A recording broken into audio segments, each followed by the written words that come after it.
For the last 11 years, troops contributing countries to the African Union mission in Somalia have stayed on a heady onslaught against the Islamist militant group Al-Shabaab. The troops have pushed the group out of most of the main towns it once controlled, including the capital, Mogadishu. The United Nations Security Council has lauded the steps taken so far, but feels it's time to initiate a gradual exit from the Horn of Africa.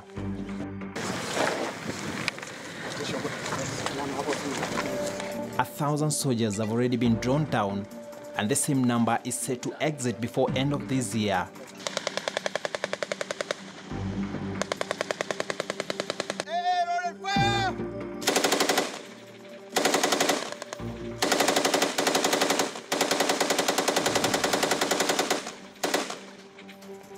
Just how prepared is Somalia for the takeover?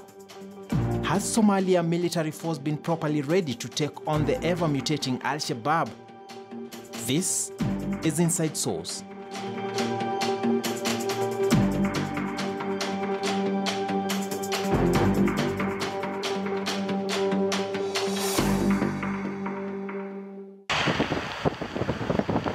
There is not a single structure left standing in Mogadishu that has escaped the scars of war.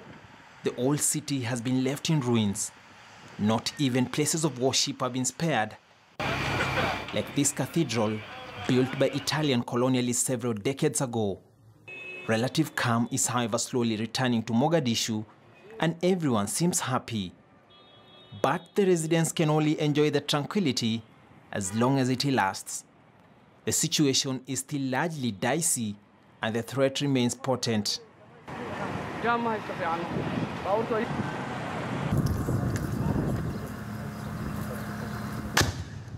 October 2017, the deadliest bombing in Eastern Africa occurred in this city, killing over 500 people and injuring hundreds. Images of war have stuck in the minds of many, and every time they hear the sound of bullets, they tremble.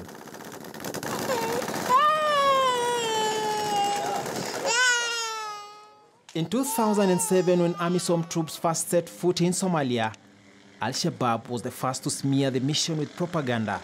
They made a section of Somali citizens believe that the soldiers had come to take over their country and render them stateless. AMISOM quickly got a new tag, the occupational force. But that notion has now been put to test. The scales are fast falling from the eyes of the Somali people. It's time up for AMISOM, and sooner than later, they'll be making an exit, tentatively by 2020. All the troop contributing countries are members of the UN family, and as such, they have to respect, and they do respect, the decisions taken by the appropriate instances of the United Nations, including the decisions taken by the Security Council. And in this specific case, a decision was taken by the UN Security Council that we should draw down 1,000 troops by December 2017, and that we should be drawing down another 1,000 by October this year. And this is now the elephant in the room. Some of those in the mission have cast aspersions on the drawdown and raised fears that this could possibly see a reversal of gains made by AMISOM. Basically, what there is that once we start the implementation, we shall be able to say, like, for example, we want now to be able to move from here to Baidoa. Is that route safe? How do we have strategies now to make that route safe? If we put the AMISOM to clear that route, do we have enough police, enough Somali national military to come and now take over responsibility? If, for example, we are talking about moving from Doble through to Balaskogani, and we want now to leave the security, the Somali national forces at Tabda, for example, are they there to be left to man that particular kind of FOB? This is the kind of thing we are talking about. At least 80% of Somalia has been pacified. Al-Shabaab are still controlling a select far-flung areas. The world is keen to see Somalia taking charge of her homegrown affairs. People could not land here the way you have just landed. Yourselves, you landed, you have never heard the sound of a bullet. That was not possible before AMISOM came here. So AMISOM has really done quite a lot, and the international partners, those who have been supporting the stability of Somalia. Salama sasa hii iko sawa. Mara nyingine wako na kidogo lakini iko sawa. Hakuna shida. Brigadier Joachim Mwamburi commandeers the crucial Sector 2 that is controlled by the Kenya Defence Forces. KDF has done a commendable job of destroying terror bases and reducing the presence of the militant terror outfit.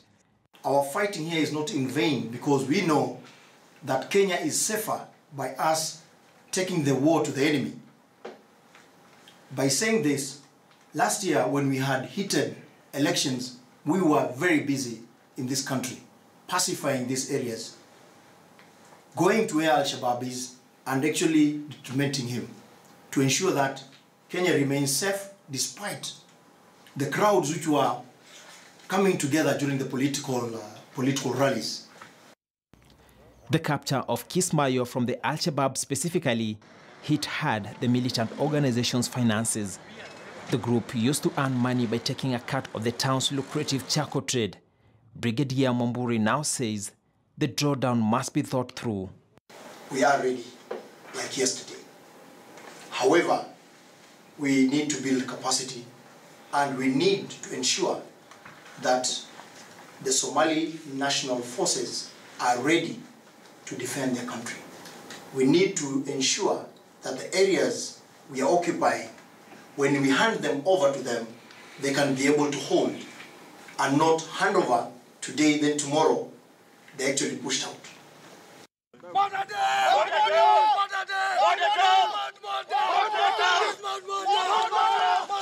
Since its creation, AMISOM had been fully funded by the European Union through contributions made to the African Union.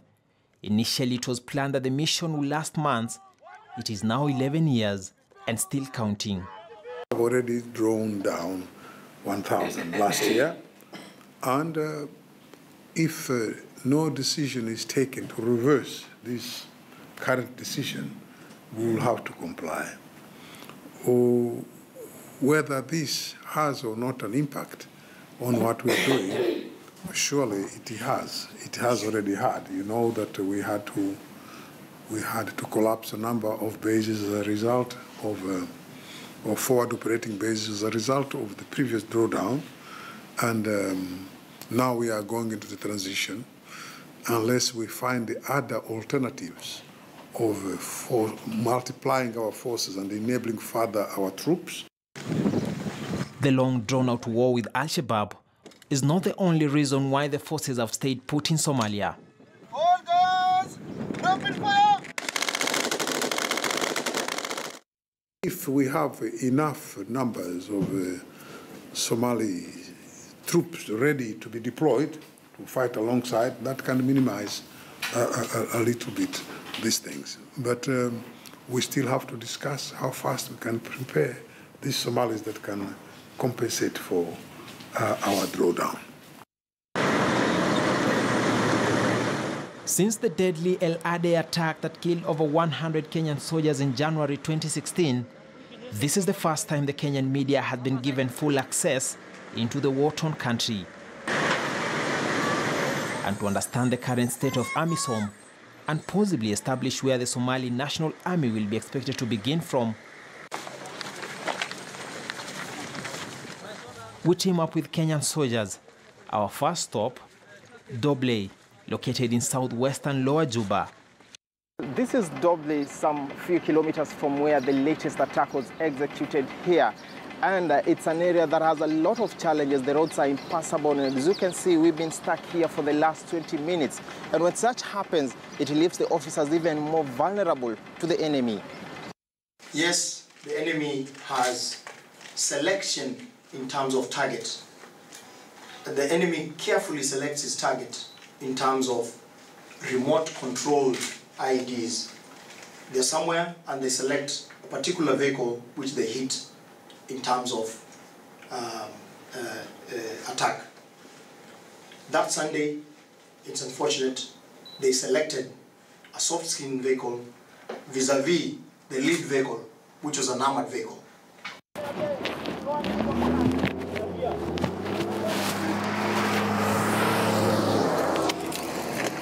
Since the IED attack that killed 9 KDF soldiers, threat level has again been raised to critical.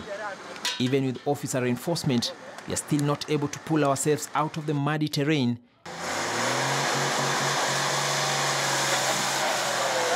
And it forces the sector commander to deploy another armored vehicle to get us to the other side of the area.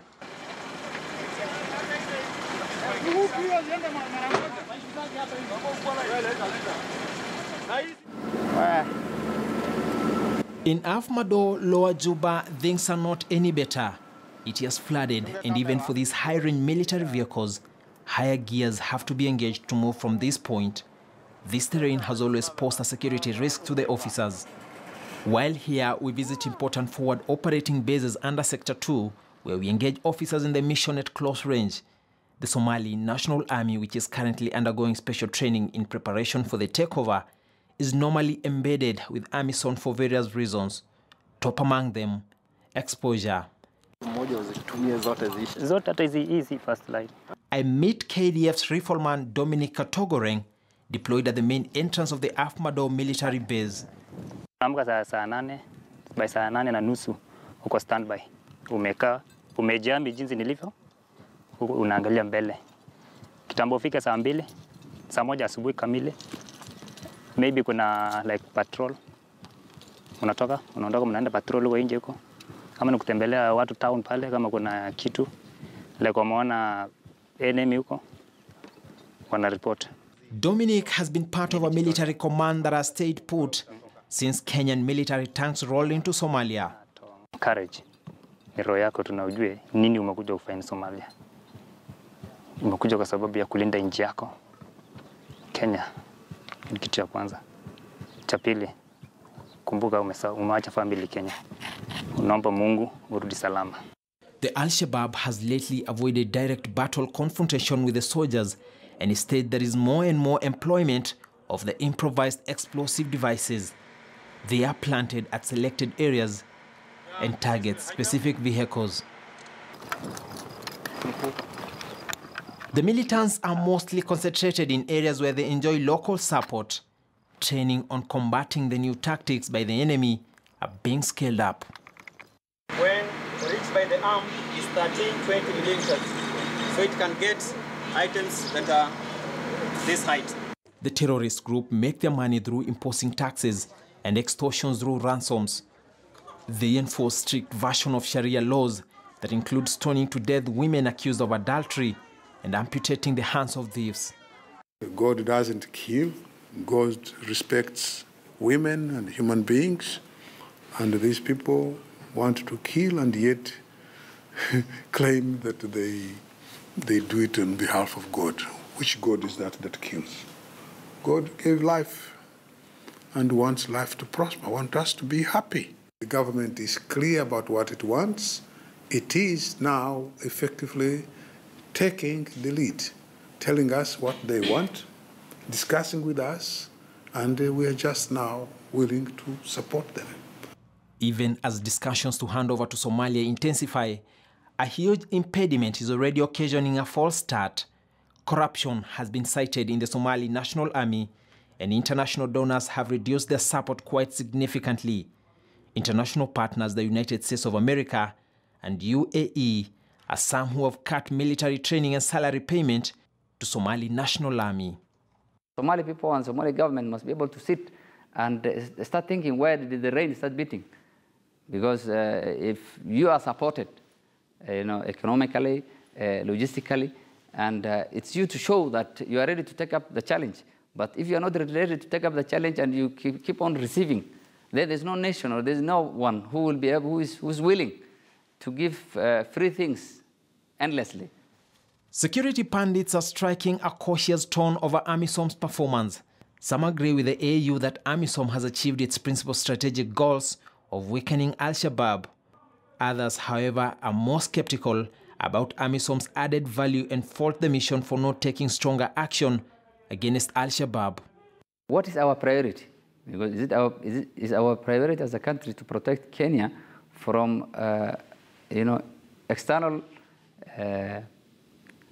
forces, or support other nations, Somalia being one of it? And I think our priorities are not right, and I intend to say that it is the right time that KDF withdraws from AMISOM and comes to our border from border point 1 to Kiunga, securing our border. It's a very complicated operation, really, and it is very difficult to say you can have a percentage of what you're talking about. What you can say is that, yes, we have been able to be here. We have been able to ensure that there is peace now. That's why you are here yourselves. The government is in place, and therefore, that effort of the fact that there's been election in this country, the government is functioning in Mogadishu, the governments are functioning in member states, that is regional governments. There is semblance of life. The debate on the Somali transition may be on, but it hasn't fully slowed the resolve by the soldiers. The military has now changed tact, involving locals in neutering the roots of the terrorist group. This medical center, situated within the Dobley Forward Operating Base, treats all manner of ailments, and everyday locals flock to seek treatment. It is served by trained medics from the military unit, and those in the operation say it is helping forge meaningful relations with communities. This is a second-line healthcare providing institution in this mission. We provide emergency resuscitation and stabilization, limb and life-saving surgical interventions. A similar medical facility sits in Afmado. In our year of stay here, we're also planning to do more, to be able to enhance their health capacity, so that we are able to create a change and also to be able to win their hearts in this mission that brought us here. There is even much more. On this day, Sector 2 officers based at the Dobley base have scheduled a football match with locals. It is a scintillating experience that attracts both the young and old.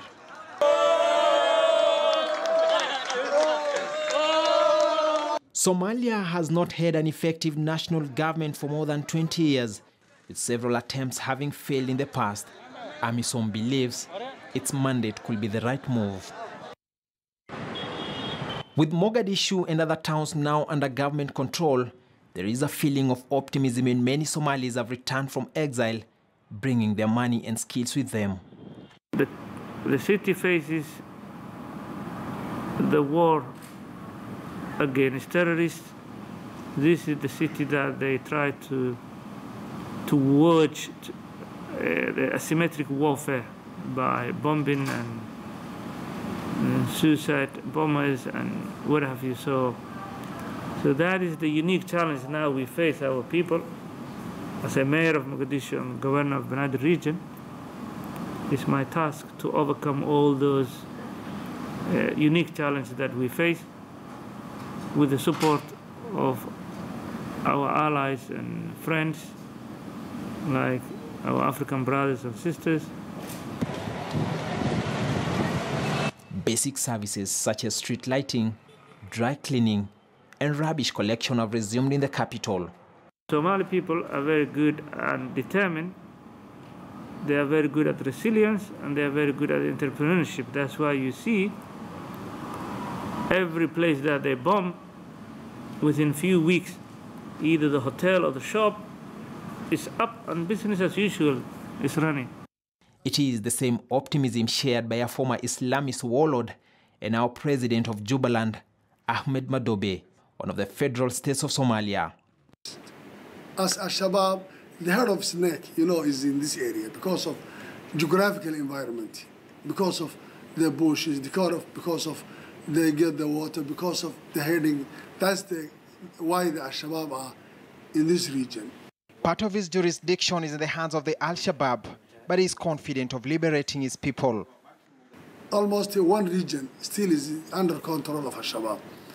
And why we cannot the challenge is coming is we try to make the one operation coordination with the whole Somalia as a central region, then at the south, maybe southwest Jubaland, something area. But the problem we don't have the good coordination, offensive to take one time. But now we are preparing as a Juba corridor, and as they know the AMISOM commanders, we will try to push our.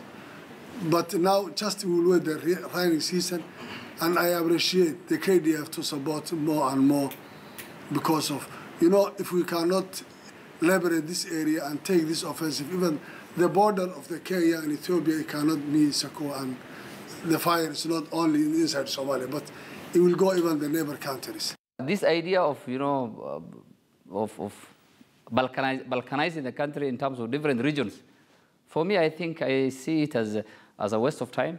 If Somalia is really to achieve its objectives as a nation, then they need to come together and form one big government. The Somali military transition debate still raging on. Back home in Kenya, a lot remains in public discourse. The sensitive subject on prisoners of war is one that is rarely touched by Kenyan authorities. It is believed that there are soldiers held in captivity by the terrorist group, and Kenya has not been able to get them released. Behind the scenes, families are agonizing and still seeking answers that cannot be traced. It is the responsibility of our nation. It is the responsibility of Kenya. Most of the head of state, His Excellency Uhuru Muigai Kenyatta, to look to all avenues possible for the release of not only prisoners of war, but anybody who has been, who is in custody, in suffering in captivity. It is the responsibility of our country to make sure that they secure their release. Since Kenya went into Somalia, the country has experienced over 100 Al-Shabaab attacks at various spots, and this has continuously made debate on whether or not KDF should exit Somalia. We are here because we love you most. That's the reason why we are sacrificing our time. We do not sleep when we are here to ensure your safety. I'd like to urge you to support us in any way possible in prayers as we manage these problems. We are looking forward to coming back home safe. We're looking forward to ensuring that we hand over the security of Somali to the Somali National Army soon so that we can come back home. They understand that where I am, they understand the role of why I'm here, and as a family, they also appreciate peace. Just like they appreciate peace when they are at home country, Kenya, they also have to appreciate that someone else, another human somewhere, must enjoy the peace, just like themselves are enjoying. Yeah. Hapo ndo siku mahali mimi nalala for my own safety, na makuru yangu wanalala on the other side. Bomu ikipigwa inalanda hapa juu. Kama nimeponyoka mimi naenda kupiga ile yangu. Wakisikia tu nimetupa mbili wanatoroka. Na main effort ya kambi ni mimi. Tunaomba tu Mungu atusaidie. Salama itokeze hapa. Nikitengeneza chakula, for example, sikienda huko officers mess, wageni wanakuja wengi kule officers mess. Mkubwa wetu mwenye tuko naye hapa ananiita kana ananiambia, perfect, chakula ilikuwa mzuri. Kwangu mimi mwenyewe kazi vile nimejitolea, vile nyinyi mmejitolea, nasikia mzuri kuambiwa hivyo. Sio mzuri ukiambiwa chakula yako leo ni mbaya. Ni mzuri sana kusifiwa. Vile nyinyi yani najitolea kufanya kazi, vile nyinyi mnajitolea kufanya kazi yenu. Wale wako nyumbani ambao ungependa kuambia nini? Okay, asante. Ningependa kutuma salamu kwa babangu nyumbani. Bahati mbaya mama alituacha. Alafu na sister zangu mahali ambapo wako, my brothers zangu mahali ambapo wako, na mke wangu mpendwa ambaye nampenda sana. Mahali yako ajue nimemsalimia salamu zangu zote, na watoto wangu wote wenye wako shuleni wasome kwa bidii na wawe na maisha mema. Francis Ontomwa, KTN News, The Inside Source.